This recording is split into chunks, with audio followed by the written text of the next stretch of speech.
It's been about a month and a half since Pokemon Champions released. The meta of VGC or doubles has been drawn and redrawn a couple of times already, around a limited pool of about 180-ish Pokemon. One that has high staying power is Sneasler. This Pokemon is relatively new in Pokemon history, coming out in Pokemon Legends Arceus. So it really was just tested in Pokemon Scarlet and Violet before being in the 180-ish pool of Pokemon champions. So how to beat it? Information I'm going to discuss is relevant as of recording May 2026. First, we need to know what makes it tick. Knowing is half the battle. Sneasler has 3 abilities: Pressure, Unburden, and Poison Touch. As you can see from my visual aid, nobody does Pressure. The ability Poison Touch makes all of Sneasler's contact moves have a 30% chance to poison the target. This has a nice side effect of defeating Focus Sash users, as the poison takes care of the remaining 1 HP. The one with the highest usage, though, is Unburden. This doubles Sneasler's already impressive speed if the item of this Pokemon is used or removed. Now it needs to have an item equipped. Okay? This Pokemon's speed does not double if you start with an empty slot. Removing the item via knockoff or thief will trigger Unburden, as well as Sneasler using Fling. Unburden is a buff, and it is removed if Sneasler switches out. We've also established starting with no item doesn't activate Unburden, so Sneasler switching back in with its item already consumed does not reactivate Unburden. Sneasler's key stats are attack and speed.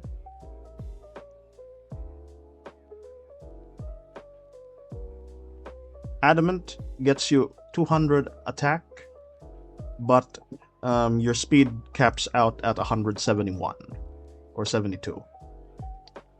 Jolly gets you 182 attack, but you have 189 speed. So note that 189. That's the speed you want your Pokemon to beat if you want to outspeed a Sneasler with its item intact.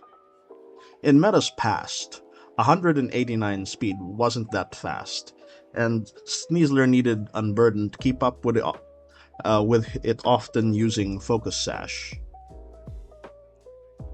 to save it from its awful base 60 defense. Right now though, 189 speed is pretty fast because of the limited pool of Pokemon. With that, people began using White Herb Sneasler and open up with Close Combat, a high damaging fighting type move that decreases defense and special defense of the user, self-activating the White Herb, or they use it as a deterrent against Intimidate. Regardless, Sneasler's with White Herb has a huge amount of usage over Focus Sash because players can afford to be more bold with lack of things that can outspeed it. Its typing combination of fighting and poison is a middling in defense. It resists fighting, poison, rock, bug, grass, and dark. It has a big ×4 weakness to Psychic, and ×2 weakness to Ground and Flying. They're more of an offensive typing, as Poison has always been a mainstay, given the prevalence of Fairy types. And fighting is good against meta favorites like Kangaskhan and Archaludon, just to name a few. Sneasler's move pool, well, it has decent utility, but most people build him for offense. Fake Out is a favorite, but it's not just Fake Out, it's fast Fake Out. Yes, there are levels to this. Being one of the faster Pokemon in this meta means you can fake out a Fake Out user. Sneasler can bully a Incineroar with this. It also means you can outspeed upper hand users, as they are the same priority, causing it to fail.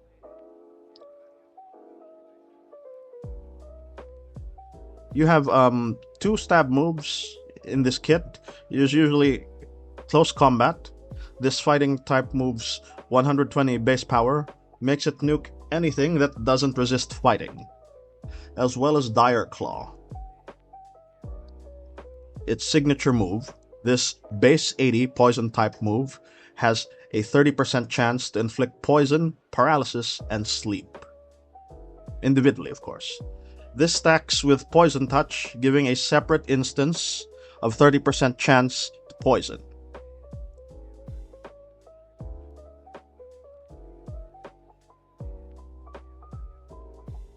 Throat Chop is usually favored, but not every Sneasler has Throat Chop.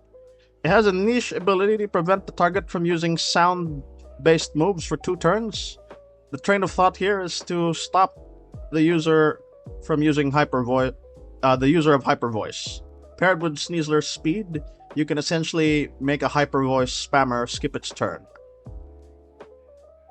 It also stops Incineroar's Parting Shot.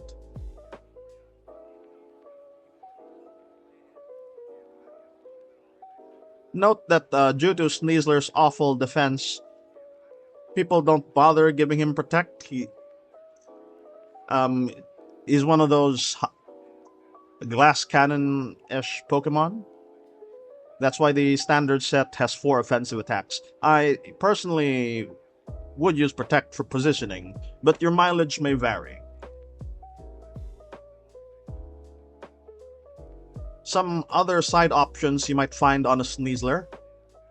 Some just want to do more damage to dig into fairies like Mega Floette that's buffed with Coaching.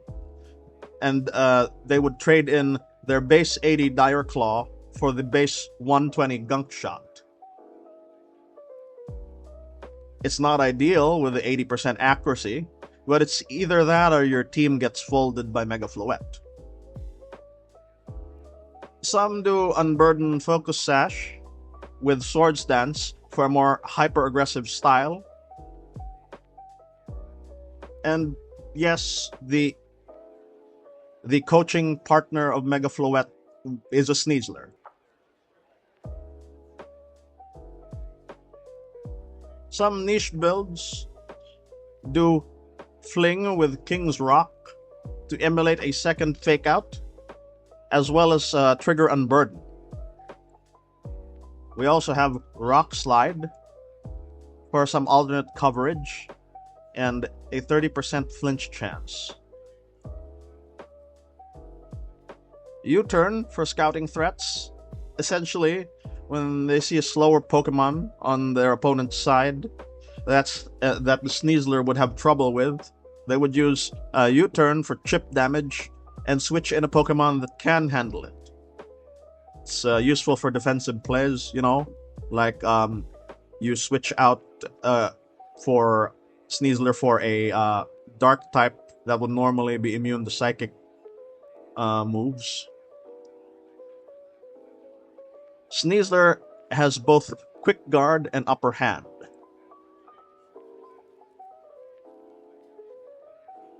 You might think it's redundant, but both have use cases.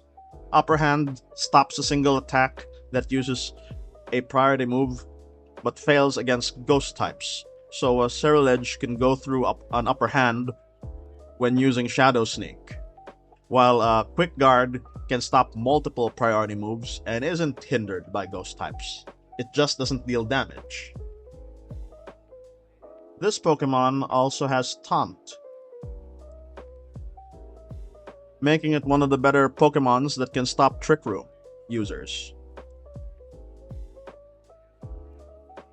This also has Acrobatics, which makes great synergy for its Unburden since it consistently loses its items. It can be used to punish other Sneaslers. And lastly, Sneasler has Feint and Quick Attacks as priority moves. Rarely used though, as these things can't hit into ghosts and do not benefit from stab.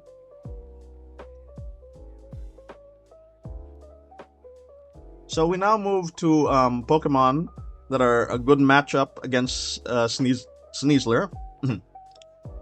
These are a handful of Pokemon that can these are a handful of Pokemon. A bunch of these can outspeed Sneasler without Unburden, of course. Though a fewer can easily dispatch one. So, base form Alakazam is as fast as a Jolly Sneasler, also capping out at 189. It's coin toss, but Mega Al can do better with 222 speed. So just shoot that Psychic type attack and watch the Sneasler melt.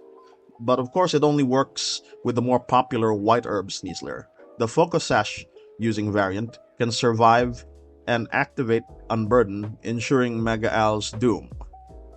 Same is the case for Mega Delphox and Mega Gengar.